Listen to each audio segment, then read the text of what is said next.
नमस्कार, आप देख रहे हैं न्यूज़ आपके साथ। फिलहाल आपको पता ही है कि काफ़ी मुद्दे इस वक्त चले हुए हैं। आम आदमी सबसे ज़्यादा इस वक्त सक्रिय है और फिलहाल हम बात करने आए हैं मनोज राठी जी से और तमाम मुद्दों पर। सर, सबसे पहले नमस्कार। नमस्कार जी भाई साहब। आज एक प्रेस कॉन्फ्रेंस करी है आपने खिलाड़ियों के मुद्दे पर। पहले तो उस पर चर्चा करते हैं, फिर तमाम सवालों पर बात करते हैं। तो फिलहाल क्यों एफआईआर नहीं हो रही है? क्या आपको कारण नज़र आ रहा है? देखो, मैं आपने एक बात बताऊंगा। आज हमने प्रेस कॉन्फ्रेंस इसलिए करी है कि आज काला दिन है देश के लिए। दुर्भाग्य है हमारा कि हमने ऐसे दिन भी देखने पड़ने लग रहे हैं। मैं तो एक बात कहना चाहूँगा, आज प्रदेश की हमारी जो महिलाएं हैं, खिलाड़ी जो हैं देश की लगा लो, वो सुरक्षित नहीं है, क्योंकि हमारे ऊपर राक्षस आ बैठे हैं। जब राक्षस राज हो जाए ना, तो महिलाएं सुरक्षित नहीं रहती। आज एक बात देखो आप, एक ब्रिजभूषण सांसद है, बाहुबली है, वो दो दो तीन तीन तो हेलीकॉप्टर ले रहा है, बहुत पैसा उसके पास यूपी का है। वो भारतीय ओलंपिक संघ का अध्यक्ष बना दिया, WFI का वो अध्यक्ष बना दिया। और वो शुरू से ही उसका नेचर ही ऐसा है कि वो गलत काम करने वाला आदमी। उसके नेचर से मैंने वैसे पता कराया था, वो बड़ा भ्रष्ट आदमी है। और इस टाइप का नेता जो है वो गलत काम करते हैं, सरे आम सारी दुनिया ने पता है। आज उसके खिलाफ 7 खिलाड़ियों ने करीब दिल्ली के अंदर दरखास्त दी है, एफआईआर दर्ज करने की दरखास्त दी है कि ये हमारे साथ यौन शोषण करता है। और खिलाड़ी धरने पे बैठ गए।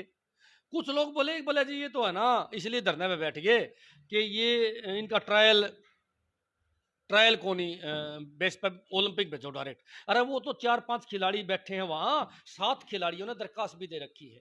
एक बात मैं कहना चाहूंगा आपको कि इस प्रदेश के अंदर, इस प्रदेश और देश के अंदर आज बीजेपी ने दुर्ड़ मचा रखी है। बीजेपी के राज में हमारी बहन बेटियां सुरक्षित नहीं है। सबसे बड़ी बात, आज हमारी बहन बेटियों के साथ अन्याय होने लग रहा है। एक बात बताओ, एक भारतीय कुश्ती संघ का अध्यक्ष, बाहुबली सांसद, और वो सरेआम बहन बेटियों का यौन शोषण करे, क्या उसके खिलाफ बोलने कितना भी गई? फिलहाल मैं एक सवाल करना चाहूँगा, यदि यही बात आम आदमी पार्टी का कोई सांसद करता तो क्या होता? 100% जेल में ठोक देते उसको, हम 5 मिनट में नहीं लगाते। आपने देखा नहीं, रिश्वत मांगी वो जेल में गए, मंत्री के मंत्री। ये तो बीजेपी सरकार इनको बचाने लग रही। क्यों बचाने लग रही है? कोई ना कोई कारण है। मैं तो एक बात बताऊंगा कि वो बाहुबली सांसद जो है ब्रजभूषण, ये बड़ा बदमाश आदमी है। इसे मोदी भी डरता, अमित शाह भी डरा, योगी भी डरा। इतना बड़ा बदमाश क्रिमिनल आदमी है, इसलिए को नहीं बोलने लग रहे। और फिर काफी नेता गलत काम करते हैं भाई बीजेपी के। इस हिसाब से तो इसका मतलब नन्नू लागा भाई, एक ने जेल में ठोक दिया तो सारे भीतर जाओगे। आप हरियाणा में लगा लो, संदीप सिंह है, सरेआम उसने गलत काम करे एक महिला कोच के साथ है और बच गया। एक बात मेरे समझ में नहीं आई, कोई आम आदमी खिलाफ शिकायत कर दे महिला तुरंत जेल में, और इतने बड़े बड़े नेताओं के खिलाफ शिकायत कर दी, कोई सौदा ही नहीं। अरे शिकायत करने वाले कौन हैं? पूरी दुनिया में जिनका नाम है, महिला खिलाड़ी है, महिला खिलाड़ी जिनका जिनने ओलंपिक में मेडल जीत रखे हैं। छोटी बात नहीं है हिंदुस्तान के लिए, ओलंपिक में मेडल जीतने वाले छोटी बात नहीं है। छोटी बात तो उन ये लोगों ने आरोप लगाए हैं और फिर भी कोई कार्रवाई नहीं होने लग रही। राठी साहब, छोटी बात तो ये होगी, वहां से मेडल जीत के लाते हैं और रात को वो बाहर सो रहे हैं, धरने पे ही सोना पड़ रहा है उनको। मजबूरी कहीं सुलवा दे भाई साहब। आज सबसे बड़ी बात एक और बताऊंगा मैं आपको, आज हरियाणा प्रदेश के लोग बड़े चिंतित हो रहे हैं। अरे जिनकी बेटियां खेलने लग रही हैं, खेल में आगे हैं, वो माँ बाप बड़े चिंता है कि कल न बेटी बाहर खेलने जाएगी, कोच सेती जाएगा और जाएंगे, पता नहीं बेटी सुरक्षित रहेगी कि नहीं रहेगी। अरे जो आदमी सही है, क्योंकि कोच और मैनेजर और कई नेता भी बड़ी आदमी हैं भाई, वो सही है, वो भी बदनाम होने लग रहे हैं फ्री पॉकेट में, इन कुछ लोगों के कारण। मैं तो एक बात कहना चाहूंगा कि अगर यही हाल रहा, इसके खिलाफ कार्रवाई नहीं हुई, इसके खिलाफ इन खिलाड़ियों को इंसाफ नहीं मिला, तो आगे लोग अपनी बहन बेटियों को खेलों में भेजना बंद कर देंगे। और फिर वही कहानी बनेगी जो आज तक 10-20 साल पहले होया करती कि बेटियां ना खेलो, सिर्फ पढ़ाई में पढ़ो और नहीं तो अपने घर रहो। यो हाल हो जाना है। आज भी एक साथी का फोन आया मेरे पास, बोले भाई बात सुनो, मेरी बहन भी पढ़ा है, खेला है, खेलना में बहुत अच्छा है। बोला भाई दिल तो को नहीं मानने बाहर भेजने का, अब क्या करें। बोला एक बात बताऊंगा, उसकी बात सुन के बड़ा दुख होया। सब कुछ बर्दाश्त कर लेंगे हम, भ्रष्टाचार बर्दाश्त कर लेंगे, इज्जत बर्दाश्त नहीं करांगे। इज्जत खातर गेटी कटवा भी सकते हैं, काट भी सकते हैं भाई साहब। आज हरियाणा का बच्चे बच्चे के खून में जोश पैदा हो रहा है कि बहन बेटियों की इज्जत लूटने वाले नेता नहीं चाहिए हमने। फिर भी सुप्रीम कोर्ट के आदेश के बाद भी कोई एफआईआर नहीं। बड़ी तानाशाही सरकार है। जो किमे नहीं करे उनके घर तो सीबीआई, जो किमे नहीं करे उनकी तो सजा। और जो सरेआम गलत काम कर रखे, जिसकी शकल तो मेरा सारा सांसदान मेरा है। एक दो मेरे मित्र हैं, वो मैंने बतावे थे, बड़े नेता हैं, नो बोला यो एक नंबर का बदमाश है, यो ब्रजभूषण, बोला बड़ा घटिया आदमी, यो गलत काम करे करे है। एक बात बताओ जी, अनऑफिशियली तो सारा मेरा है कि यो इस टाइप का आदमी है, और उसको उस अध्यक्ष की कुर्सी बिठा रखे, यार हटान नहीं लग रहे और जेल में नहीं ठोकने लग रहे। सबूत दिए खिलाड़ियों ने, सबूत। एक बात बताओ, एक छोटा सा सबूत मैं आपने बताऊं। एक होटल है, उसमें सारी खिलाड़ियां ने कमरे ले लिए। उन खिलाड़ियों के बीच में कमरा लेने का कौन सा तुक बने इसका? उनके बीच में कमरा लेके रहने का क्या मतलब बने है? बता क्या मतलब बने है? असली हरकतें करने का क्या मतलब बने है? भाई साहब घने गलत काम कर रखे हैं। एक खिलाड़ी ने तो नू कही है कि कम से कम 1000 हमारी बेटियां इनकी शिकार हो, इन नेताओं की। बड़ा दुख हो रहा है आज हमारे को, बड़ा गुस्सा भी आ रहा है। और मैं एक बात आपका चैनल में बताऊं भाई साहब, ये बीजेपी जेजेपी आला खातर है, और गांव वाला आदमियों ने लठ तेल में पिया रखे हैं, तेल में बिंडे के रखे भाई साहब। जिस दिन हाथ लग गए इलाज करेंगे भाई साहब। जब भी बात करें बीजेपी के किसी भी सांसद पर या मंत्री पर आरोप लगता है, कभी भी कार्रवाई नहीं होती। संदीप सिंह के ऊपर भी एसआईटी बैठी थी, लेकिन रिस्पॉन्स आज तक नहीं मिला। भाई साहब बात सुनो, जांच जांच जांच जांच करके सालों काट दे हैं। ये पता ही, ये जांच करना ही नहीं चाहते। अरे भाई 1 घंटे में दे दिया हमने, ये हरियाणा पुलिस 1 घंटे में उगलवा दे सारी सच्चाई। एक बात बताऊं मैं, प्रत्येक अधिकारी प्रत्येक नेता को पता है दोषी है, सबको पता है दोषी है, एसआईटी को पता है दोषी है, लेकिन ये बड़े बड़े नेता दोषी साबित तो नहीं होने देते। क्योंकि अगर ये तो दोषी साबित हो तो सारी की सारी बीजेपी जेल में जावे भाई साहब, सारे के सारे उल्टे काम करे हैं।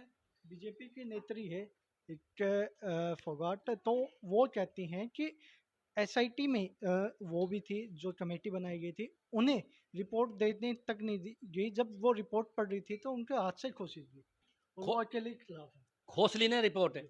एक बात बताओ, खिलाड़ी की बेबे है और वह उसमें भी है, जब उसको ही कमेटी में है, वह उसको रिपोर्ट नहीं पढ़ने देने लग रहे और उसके हाथ से खोज लिया नेताओं ने, तो इसका मतलब क्लियर हो गया दोषी है वो, लेकिन कार्रवाई नहीं करने लग रहे। सबसे बड़ी बात, आज वो दोषी है, सारी दुनिया को पता है, बहुत गलत आदमी है। उसके खिलाफ कार्रवाई न करके इस प्रदेश और देश की महिलाओं को खेलों में पीछे भेजना चाहती है या सरकार महिला हितैषी नहीं, महिलाओं की दुश्मन सरकार है। इसीलिए आज हरियाणा की प्रत्येक जनता इनके खिलाफ है और उन बहनों के साथ, उन खिलाड़ियों के साथ खड़ी। आगे आम आदमी पार्टी की इस पर क्या प्रतिक्रिया? आम आदमी पार्टी के सांसद सुशील गुप्ता जी धरना पे गए थे, वहां जाके समर्थन दिया। आम आदमी पार्टी का एक एक कार्यकर्ता इन खिलाड़ियों के साथ खड़ा होकर लड़ेगा। और आम आदमी पार्टी का नहीं, मैं तो सब ने कहूं, चाहे बीजेपी का हो चाहे जेजेपी का कार्यकर्ता हो, आज अपनी बहन बेटियों की रक्षा करो। बहन बेटी तो सबकी बराबर है भाई साहब, सारे लीडर के बहन बेटी होंगी। अरे छाती पर हाथ धर के देखो, दूसरे की बहन बेटी के साथ गलत काम होने लगा, कल ना अपनी के साथ भी हो सके। मैं तो बार बार कहूं इन बड़े बड़े नेताओं को कि कार्रवाई करो ताकि बहनों को न्याय मिले और कोई नेता गलत काम करने की हिम्मत ना करे। अब फिलहाल बात करते हैं और तमाम मुद्दों पर जो दिल्ली में इस वक्त चल रहे हैं। तो सबसे पहले बात करें, इन दिनों सीबीआई ने अरविंद केजरीवाल जी को भी बुलाया था पूछताछ के लिए। आप कहते हो कि जो सीबीआई है या पुलिस है वो काम नहीं कर रही है, वहां पर तो जांचें बड़ी हो रही है। ऐसे है भाई साहब, है जो कि मैं गलत काम नहीं कर रहा उसके करना तो सीबीआई सांझ पहले। अरे केजरीवाल ने कि मैं कराया नहीं को सबूत नहीं को लेना देना, बोले आ जा सीबीआई हेडक्वार्टर। वो सत्यपाल मलिक बोले आ जा सीबीआई हेडक्वार्टर। मनीष सिसोदिया आ जा सीबीआई हेडक्वार्टर। अरे यो खगड़ गलत काम कर रहा सारी दुनिया के सामने, इसके खिलाफ शिकायत दे रखी, आज वो सीबीआई करे गई। भाई मैं मोदी जी से पूछना चाहूँ, सीबीआई कौन सा बिल में बैठती? तेरा नेता का नाम आता है सीबीआई चुप, और विपक्ष में किसी नेता का नाम आया सीधा जेल है, सीधी सीबीआई ठावा पकड़े भीतर कर दे।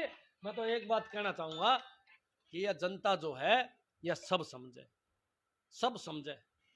तो फिलहाल मनीष सिसोदिया की डेट्स आगे बढ़ा दी जाती हैं, लेकिन अभी तक पूर्ण रूप से उन्हें ना तो बाहर निकाला जा रहा है ना कुछ और। 100% बरी होगा, लिख ले मेरी बात, एक भी सबूत नहीं है मनीष सिसोदिया के खिलाफ, खाली जेल में रोकने काम करें। और बीजेपी वालों के खिलाफ सबूत पर सबूत है। संदीप सिंह के खिलाफ एक कोच ने शिकायत दी, आज तक कि में होया, कहां गई सीबीआई? भाई जेल में तो संदीप सिंह ने जाना चाहिए था। अरे कोच के साथ बदसलूकी तो उसने करी है, यौन शोषण तो उसने कराया है। यौन शोषण ब्रजभूषण सांसद ने महिला खिलाड़ियों के साथ कराया है। जेल में तो उड़ने जाना चाहिए, पर वो तो बाहर बैठे कुर्सियों के ऊपर ऐश करने लग रहे हैं, और शरीफ आदमी और ईमानदार आदमी जेल में जाने लग रहे हैं। मैं तो एक बात कहना चाहूंगा, देश और प्रदेश का नाश हो लिया है। और एक खास बात आज इसलिए सबसे बड़ी चिंता है कि हमारी बहन बेटियां जो हैं, दोबारा से उसके माँ बाप उसको काम पर लगा देंगे, खेत में काम पर लगा देंगे, घर के कामों पर लगा देंगे, क्योंकि वो डर जाएंगे कि हमारी बहन बेटी सुरक्षित नहीं है, इसलिए खेलों में आगे नहीं निकलने देंगे। ये बहन बेटी खेलों में पीछे करने का काम यह सरकार करने लग रही है। इसलिए मेरी अपील है पूरी जनता से, भाई पूरा जनता खड़ी हो जाओ, बहन बेटियों की मदद करो, व्हाट्सएप से, ट्विटर से, चाहे फेसबुक से, जिस भाई की भी जो मदद हो वो मदद करो, ताकि हमारी बहन बेटियां सुरक्षित रहें और खेलों में हम चाइना से ज्यादा मेडल जीत के आए। भाई साहब, मेडलों की बात करें तो मेडल तो फिलहाल जो है बीजेपी के पास है, क्योंकि सारी सीआईडी सारी सीबीआई उनके पास है। जो भी विपक्ष बोलता है वो अंदर चला जाता है या सांसदता रद्द हो जाती है, जैसे लास्ट टाइम राहुल गांधी की हुई है। बलात्कारी में मेडल जीतते हैं बीजेपी वाले, यौन शोषण में जीतते हैं बीजेपी वाले, भ्रष्टाचार में जीतते हैं बीजेपी वाले, हर चीज में नंबर 1 है बीजेपी वाले। सारी दुनिया को पता है, केवल ईमानदारी को छोड़ के जनता की भलाई करने वाले नेता जो होते हैं वो अलग हैं, केजरीवाल जैसे, उनको तो जेल में ठोकेंगे। और ये जनता को लूटने वाले बीजेपी के नेता, ये सारे ऐसे करने लग रहे हैं। अरे लूट लो, सारी सब कुछ खा जाओ, सारा सौदा बेच के खा गए, कम से कम हमारी बहन बेटियों को तो बख्श दो। आज बहन बेटियों की इज्जत के साथ खिलवाड़ करना बर्दाश्त की शक्ति से एक बाहर है। हाल ही का मुद्दा है, जो दवाइयाँ हैं कैंसर की दवाइयाँ हैं उन पर 18% टैक्स लग गया है, और जो अडानी ने एयरपोर्ट लिया है अगले 40 सालों के लिए उस पर कोई टैक्स नहीं है। अडानी और तो के फूफे हैं। आगे बात समझ में, बीजेपी हालांकि जी। अनपक कुकर टैक्स लगेगा, टैक्स तो आम आदमी पे लगाओगे। कैंसर की दवाई हो चाहे क्या की दवाई हो, भाई साहब आम आदमी पार्टी इस बात का घोर विरोध करा है। और आम आदमी पार्टी आज दुष्यंत चौटाला के इस्तीफे की मांग करती है, क्योंकि दुष्यंत चौटाला जो है वो किसानों के वोटों से बना था, खिलाड़ियों के वोटों से बना था। आज वो मुंह में दही जमा के बैठे है, उसको इस्तीफा देना चाहिए तुरंत। इस्तीफा नहीं देगा तो बीजेपी जेजेपी वाला का बिंडे मारेंगे गांव वाले, नोट कर लियो मेरी बात। दुष्यंत चौटाला की जहाँ पर बात हुई थी, तो मैं बता दूं कि टैक्सेशन इंस्पेक्टर है, आपने एक बार मुद्दा भी उठाया था, सारे प्रूफ दे रहे हैं फिर भी कोई कार्रवाई नहीं। देख ले, दारू घोटाला कर रखा दुष्यंत ने, सारे प्रूफ सीबीआई को दे दिए, उसने चिट्ठी भी लिख दी सीबीआई को, कोई जांच नहीं। अरण का यार है मोदी और का दुष्यंत चौटाला, कैसी कार्रवाई होगी? इस सरकार चलाने लग रहे, खट्टर साहब का यार है, कोई कार्रवाई को नहीं होवे। कार्रवाई करेंगे विपक्षी नेताओं पर और भाई साहब आम आदमियों पर। आज मैं सबसे अपील करूंगा, भाई सारे भाई जो हैं इन महिला खिलाड़ियों के साथ खड़े हो जाओ। धन्यवाद। तो फिलहाल ये थे मनोज राठी। फिलहाल इस पर आपका क्या कहना है कमेंट में जरूर बताएं, और देखते रहें न्यूज़ आपके साथ।